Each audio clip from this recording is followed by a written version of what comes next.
भाई कसलं भारी वाटतंय रे. कधी मला कळत नाही गाव माझं आहे की तुझं आहे. अरे गाव तर तुझंच आहे रे.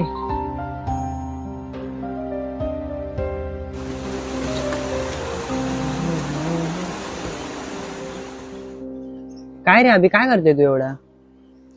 काय ना जरा एक शायरी सुचलेली रे, ती लिहून टाकली. बघू, ऐकव जरा. नातं तुटलं कारण वेळ नव्हती चांगली, ना चूक माझी होती ना तिच्या मनात काही कमी. आजही आठवण येते तिची, आजही आठवण तिची येते आणि माझ्या डोळ्यात पाणी. कारण दूर असूनही प्रेम माझाही आहे आणि तिचाही आहे ही